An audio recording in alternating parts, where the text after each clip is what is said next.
네, 지금부터 제37차 수석보좌관 회의를 시작하겠습니다. 비서실장님의 모든 말씀이 있겠습니다.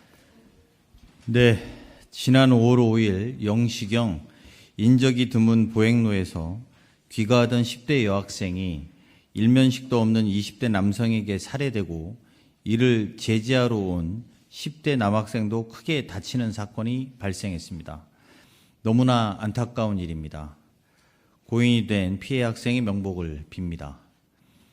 생때 같은 딸을 잃은 유가족분들, 또 위험을 무릅쓰고 달려갔다가 큰 부상을 입게 된 또 다른 피해 학생, 그리고 친구를 잃은 슬픔에 불안감까지 떠안게 된 학생들에게도 깊은 위로와 연대의 뜻을 전합니다.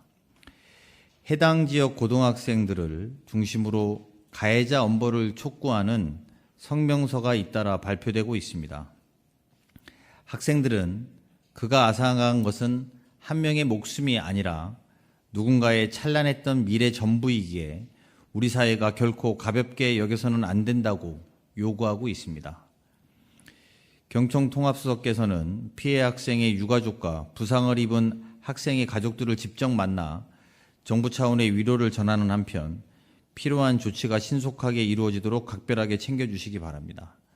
또한 경찰청은 해당 사건에 대해 철저히 수사하는 것은 물론 가용 인력을 총동원해 범죄 취약 시간대와 장소에 대한 순찰을 강화하고 주 야간 학생 통학로 안전진단을 실시하여 방범시설을 보강하는 등 10대 학생들이 등하교 과정에서 불특정 공격에 노출되지 않도록 특단의 안전대책을 마련해 주시기 바랍니다. 다시 한번 고인의 명복을 빕니다. 중동 전쟁이 오늘로 73일째입니다. 정부는 전쟁이 발발한 이후 석유 최고 가격제, 유류세 인하 등 물가 안정을 위한 조치를 신속하게 시행했습니다. 추가 원유와 나프타 확보에도 사활을 걸고 뛰었습니다. 이런 노력이 조금이나마 효과를 나타내 전쟁의 충격이 본격화된 4월에도 소비자 물가 상승률을 2.6%로 수준으로 억제할 수 있었습니다. 최고 가격제가 없었다면 이상적 물가 상승률이라는 2%의 2배에 육박하는 3.8%까지 상승했을 것이라고 합니다. 하지만 물가와의 전쟁은 이제 시작일 수 있습니다. 2월 말에 비해 50%가량 급등한 국제유가는 원재료, 물류비 상승 등을 통해서 민생에 밀접한 품목, 즉 체감 물가 상승을 유발하기 때문입니다. 여기에 더해 슈퍼사이클에 진입한 반도체 분야는 수출액이나 몇몇 기업들의 실적이 한마디로 역대급 수준입니다.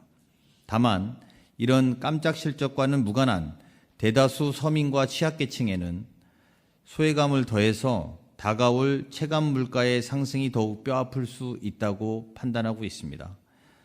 실제로 국제 곡물 가격 상승과 이로 인한 사료비 인상 등으로 돼지고기 가격이 작년에 비해 8% 이상 오른 것으로 나타나 걱정이 현실화되는 것은 아닌지 우려가 됩니다.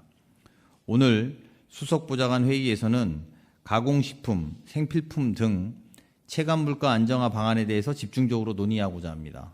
특히 국제유가 인상을 빌미로 실제로 발생한 가격 인상 요인에 비해 과도하게 소비자 가격을 올리는 행위는 원천 차단해야 될 것입니다. 체감 물가 상승으로 인한 국민들의 어려움이 우려되는 상황에서 전쟁이나 국제유가 등 대외 여건만 탓하고 있어서는 안 될 것입니다. 농식품부, 해수부, 산업부, 식약처 등 각 품목 담당 부처들과 시장 질서를 유지하는 공정위는 무거운 책임감을 가지고 서민 물가 안정에 총력을 기울여 주시기 바랍니다. 이상입니다.